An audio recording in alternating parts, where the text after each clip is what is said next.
এইখান থেকে বেশিক্ষণ লাগবে না তো, আধা ঘন্টা। মাটনটা করে নি, ওরা বিকেলবেলা। বুবলা এখনো ভাইফোঁটা পাইনি। তো এই দেখো পানগুলো তুললাম, 3টে পান আরো এক্সট্রা করে। টুপি খুল রে।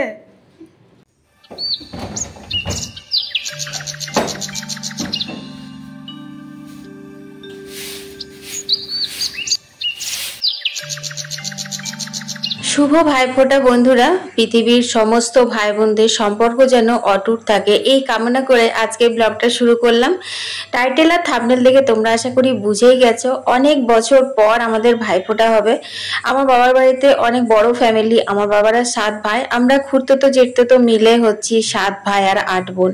ছোটবেলা থেকে এই দিনটা যে কি আনন্দ করে আমরা কাটিয়েছি শুধুমাত্র সেটা আমরাই জানি। তখন তো আর মোবাইল ছিল না, তাই কোনো ফটোও নেই, আর তখন ব্লগ করারও কোনো অপশন ছিল না, তাই কোনো চিহ্ন নেই। এখন তো সোশ্যাল মিডিয়া হয়ে ভীষণ ভালো হয়েছে একটা জিনিস, কি বলতো, আমরা এই ছোট ছোট জিনিসগুলো ক্যামেরা বন্দি করে যে ইউটিউবে বলো বা ফেসবুকে বলো নিজেদের অ্যাকাউন্টে পোস্ট করছি, সেটা কিন্তু সারা জীবনের জন্য আমাদের কাছে কত একটা মধুর স্মৃতি হয়ে রয়ে যাচ্ছে। এখন জীবনের কি ভরসা বন্ধুরা, আজ আছি কাল নেই, তাই না? যাই হোক, এসব আজকে একদম কথা বলবো না, কারণ আজ একটা ভীষণই আনন্দের দিন। আসানসোল থেকে আমি অর্পিতা, তোমাদের অর্পিতা, তোমাদেরকে সাথে নিয়ে ভাইফোঁটার ব্লগটা শুরু করে দিয়েছি, মানে ভাইফোঁটার দিনটা শুরু করে দিয়েছি। তো এখন বাজে হচ্ছে ভোর 5টা। খুব ভোর উঠে পড়ে মারুলি একদমই দিলাম না, একদম সঙ্গে সঙ্গে দৌড় টোর ঝাড় দিয়ে একবারে ধোয়াধুয়ি শুরু করে দিয়েছি। কারণটা হচ্ছে এটাই যে আমাদের যেমন ভাইফোঁটা সেরকম প্রত্যেকেরই ভাইফোঁটা, প্রত্যেকটা বোনের কাছে এই দিনটা ভীষণ স্পেশাল।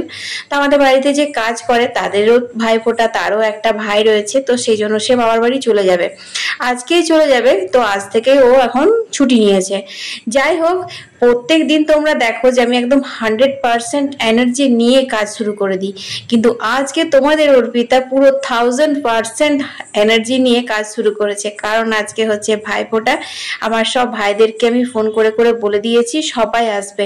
কি যে আনন্দের দিন আমার আজকে, যে আমি তোমাদের বলে বোঝাতে পারবো না। সে কারণে না কাজ করতে এনার্জি আরো বেড়ে গেছে। তো একটু মানে তাড়াহুড়োর মধ্যে আছি, একটু টেনশনও করেছি। কালকে রাত্রে তো টেনশনে আমার ঘুমই হচ্ছিল না, কারণ আমার 2টো ভাই আমার কাছে ফোঁটা নিয়ে আরো একটা বোনের কাছে ফোঁটা নিতে যাবে। তো সেই কারণের জন্য আমি ভাবছি যে তাড়াতাড়ির মধ্যে আমি সমস্ত কিছু সামলে মানে উঠতে পারবো কিনা, কারণ ঘরের আমার প্রচুর কাজ থাকে, তোমরা তো দেখেইছো। তোমাদের সঙ্গে কিছু শেয়ার করি, কিছু তো শেয়ার করাও হয় না। তো কাজের বউ থাকলে পরে আমার একটা সুবিধা হয় যে রান্নাঘর, ঠাকুর ঘর, ভাড়ার ঘর এগুলো ঝাড় দেওয়া মোছা যদি আমি করি, তো এই ঘর বারান্দাগুলো ও ঝাড় দেওয়া মোছা করে, একটু বাসন ধুয়ে দেয়, উঠোন ধুয়ে দেয়, এইসব কাজগুলো করে দেয়, তো অনেকটা সুবিধা হয়। আর এতগুলো বাসি কাজ সেরে তারপর 8টা থেকে 9টার মধ্যে সমস্ত কিছু রেডি করা, মানে বুঝতেই পারছো। তো যাই হোক, ঠাকুর ঘর, রান্নাঘর আর ভাড়ার ঘর আমি কিন্তু একদম ঝাড় দিয়ে মুছে নিয়েছি, ওটা তো আমি হাতে করেই মুছি, তোমরা জানোই। আর এই ঘর দুটো, মানে ঘর বারান্দা দুটো আমার ঝাড় দেওয়া মোছা কমপ্লিট হয়ে গেছে। এখন বাজে হচ্ছে 7:30। আমি তাড়াহুড়ো করে স্নান করে আসলাম, এসে আমি এখন এই যে কাপড় জামা মেলছি। তো এই মেলার সময় আমার মা ফোন করলো, একটা দাদা আমার ট্রেনে আসছে, তো ওকে নিয়ে আমার টেনশন নেই, কারণ ও আজকে বিকেল পর্যন্ত আমার বাড়িতে থাকবে। আর যে ভাইয়ের জন্য আমি টেনশনটা করছিলাম, তারা বলেছে একটু দেরি হবে আসতে, মানে আমার এক বোনের কাছে ফোঁটা নিয়ে তারপর আমার কাছে আসবে, তারপর আরেকজনের কাছে যাবে। তো সেই কারণে অনেকটা স্বস্তি পেলাম। আর এখানে মা সবজি টবজি কাটছে, আমাকে জিজ্ঞাসা করছে দেখ কতটা কি লাগবে, কি করবি না করবি, সেই সব বললাম। আর বুবলার বাবা তো কালকেই আমার ছোট ননদের বাড়ি বেরিয়ে গেছে, ওর বাড়ি অনেক দূরে, তো সেই কারণে ও কালকেই ওখানে চলে গেছে। আজকে ওখানে ওর কাছে ভোর ভোর ফোঁটা নিয়ে তারপর ও আবার মেজো ননদের বাড়ি আসবে। তো সেই জন্য বুবলাকে আমি সকাল সকাল পাঠিয়েছিলাম দুধ আনতে, যেহেতু পায়েস রান্না করব সেই জন্য। তো কালকে তোমরা দেখেছো আমরা ভাইফোঁটার বাজার করতে গিয়ে সমস্ত কিছু কিনে এনেছিলাম, পান টানও নিয়ে এসেছিলাম। তো আজকে যেহেতু বৃহস্পতিবার, তো মা বললো পান চাই, তো সেই কারণে এখন বাগানে চলে এসেছি। চলো বন্ধুরা, পায়েসটা বসিয়ে দিই। গো তাড়াতাড়ি করছিলাম, একটুখানি ধীরে সুস্থে করবো, কারণ ওরা সবাই একটু একটু দেরি দেরি করে আসবে। তো এই দেখো পানগুলো তুললাম, 3টে পান আরও এক্সট্রা করে গাছ থেকেই তুললাম। ভালোই হলো, গাছেরই মানে পান দেওয়া ছিল। চলো।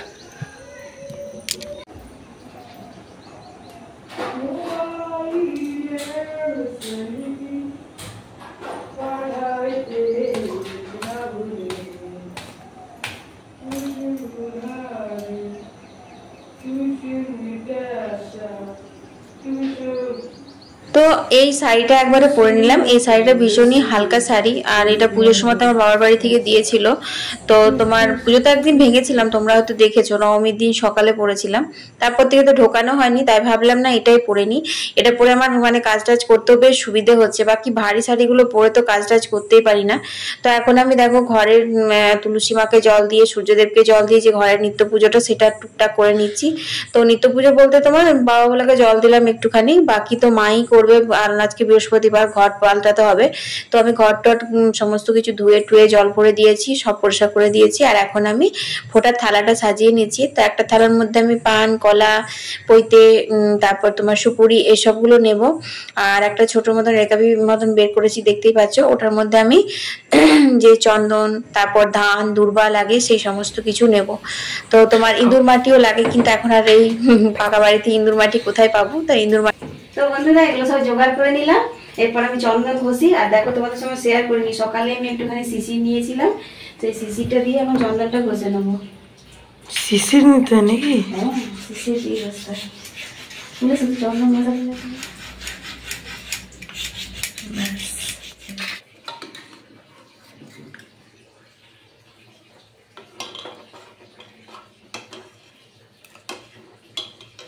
কাবলি ছোলার ঘুগনিটা হয়ে গেছে, এদিকে পায়েসটাও বসিয়ে দিয়েছি। আর এখন আমি লুচির আটাটা মেখে নেব। ছোটবেলা থেকে, অনেক ছোটবেলা থেকে ভাইফোঁটার ওই পায়েসটা মা আমাকেই করতে বলতো, বোনকেই করতে হয় বলে। মানে এমনিতে রান্না বান্না সমস্ত কিছু মা করে দিত, ইভেন মানে চন্দন ঘষা আর শুধুমাত্র পায়েস করাটা আমার দায়িত্বের মধ্যেই থাকতো। তো অনেক বছর পর আবার ভাইদের জন্য ভাইফোঁটায় পায়েস করছি, একটা আলাদাই অনুভূতি। তো এখন বুঝতেই পারছো সবারই মানে বয়স হচ্ছে, বয়সের সাথে সাথে অনেক কিছু শরীরে পরিবর্তন আসছে। তো পায়েসটা আমি বাতাসা দিয়েই করলাম। তো সুগার ফ্রি দিয়ে করলেও হতো, কিন্তু সুগার ফ্রি আর দিলাম না, বাতাসা দিয়েই করলাম। আর বাতাসা দিয়ে না পায়েসটা খেতেও খুব ভালো হয়। তারপর দেখো এখন আমি এখানে লুচিগুলো ভেজে নিচ্ছি। তো আমি ফোনটা নিয়ে স্ট্যান্ডে করেই ভিডিও করি, কিন্তু বুগলা বলছে মাম্মি তোমাকে আমি আজকে ভিডিও করে দিচ্ছি। আসলেও আমাকে ভিডিওটা করে দেবে না, ও সেট করে ভিডিওটা একটু করে নিয়ে ফোনটা নিয়ে চলে যাবে, কারণ ও ফোন দেখছে এখন, সেই কারণের জন্য। তো যাই হোক, ভালোই হচ্ছে, আমারও সুবিধে হচ্ছে, কারণ ক্যামেরা সেট করো, আবার ক্যামেরা অফ করো, অন করো, এটা একটা বিশাল হেডেক থাকে। এতে আমার কাজেও অনেক দেরি হয়, যেহেতু আজকে তাড়াহুড়োর মধ্যে কাজ রয়েছে। তো আমার বেশ সুবিধে হচ্ছে। তো লুচিগুলো করার পর কিন্তু আমি দেখলাম যে অনেকটা হাতে সময় পেয়েছি, এখনো পর্যন্ত কেউ আসেনি, কেউ ঢোকেনি। তো ভাবলাম যে না চলো তাহলে পরে ওই তেলটাতেই রান্নাটা শুরু করে দিই, যেহেতু মা সবজি টবজি কেটে দিয়েছে। তো এখানে ভাজাগুলোতে নুন হলুদ মাখিয়ে নিয়েছি, এখন আমি ভাজাটা বসিয়ে দিচ্ছি। আসলে লুচিটা হয়ে গেল, সাদা তেলের মধ্যে ভাজাটা ভাজি, তো ভালোই হলো, একবারে ওটা ভেজে তুলে নেবো। তো প্রথমে আমি পটলগুলো দেখো দিয়ে দিয়েছি, পটলগুলো ভাজা হোক। আর তারপর এই যে আলু ভাজাটা করে নেবো, যতটা হবে আর কি করবো। গুমনাম নাকি বুবলা? বুবলা বলছে মামারা সব গুমনাম হয়ে গেল। মিলন মামা 8টার ট্রেনে বেরিয়েছে, এখনো পৌঁছায় নাই। বড় মামা মোটামুটি ঘন্টাখানেক আগে বলেছে আসানসোল স্টেশনে নেমে গেছি, বড় মামা এখনো ঢুকলো না নাকি বুবলা? বুবলা সব মামাগুলো গুমনাম হয়ে গেছে, গুমনাম।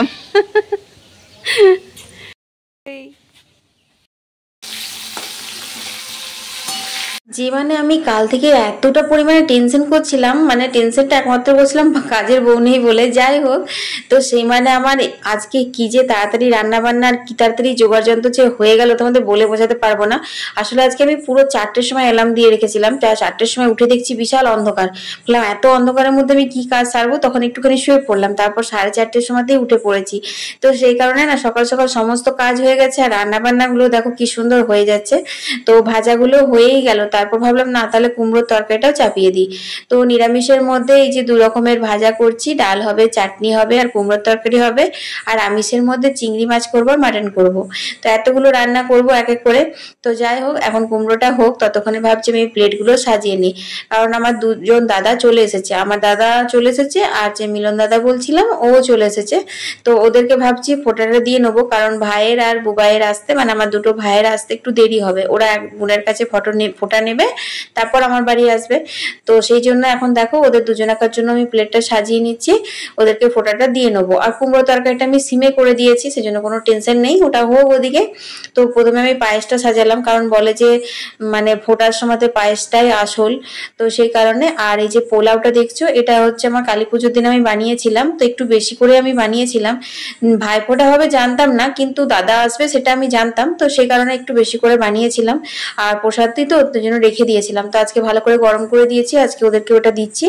আর এই যে মিষ্টি ফিষ্টি এনেছিলাম, তার মধ্যে এই যে বুবলার প্রিয় রসমালাই নিয়ে এসেছিলাম। তো এই আর কি। তো ইচ্ছে তো করে বলো, এই বছরের একটা দিন ভাইদেরকে অনেক সুন্দর করে সাজিয়ে গুছিয়ে যত্ন করে খেতে দিই। সব বোনেরই ইচ্ছে করে, আমারও সেরকম ইচ্ছে করে। আর তোমরা তো জানোই যে আমি রান্না করতে খাবার খাওয়াতে অনেক ভালোবাসি। দেখ যত্ন পাবি কত, দেখছিস তো এই সবগুলা কত যত্ন পাবি দেখ।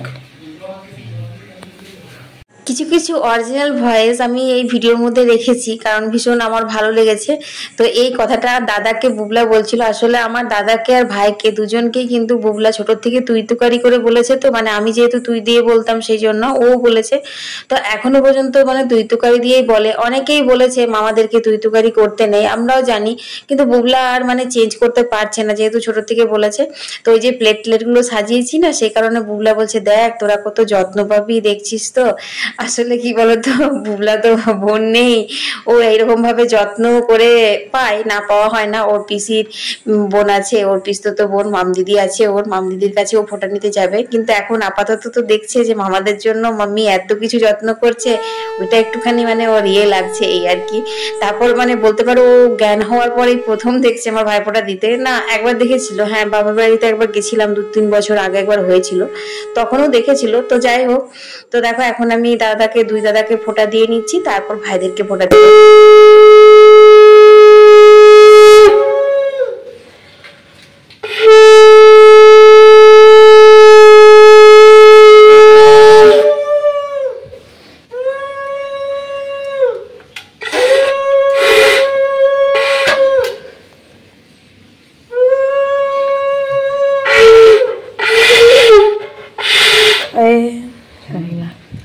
ঠিক আছে।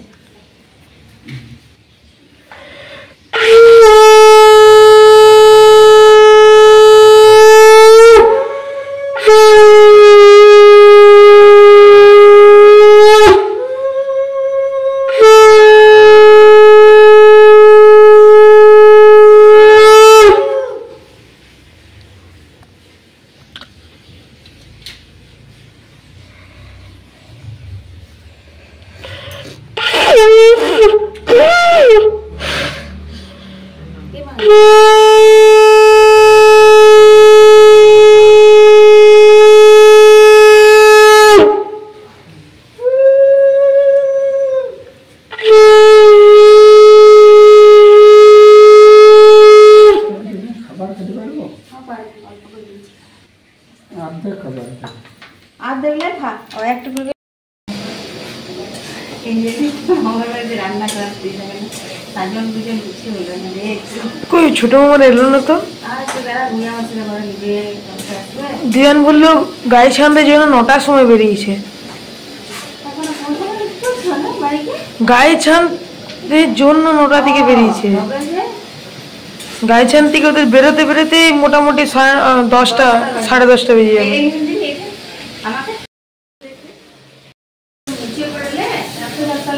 কিছু হয়নি, সব ঠিক আছে। তো বন্ধুরা উল্লা বলছে তোমার রান্না করতেই গেল, সাজেগুজি আর হলো না। সাজেগুজির আর কি আছে বলো, এইটাতে করে ভালো করে ফটোগুলো তুলবো, রান্নাটা সামনে নিই তারপরে।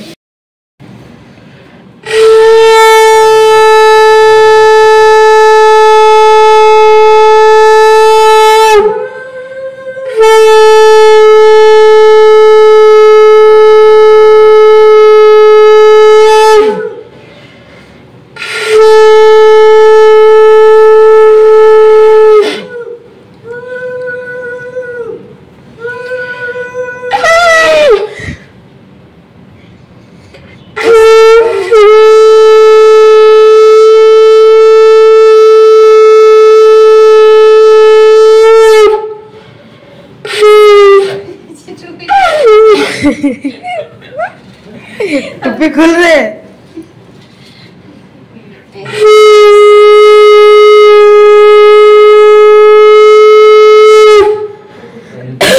হ্যাঁ টুপি খুললে মাথায় চুল আছে রে রে। এই তো নিচ্ছি তো।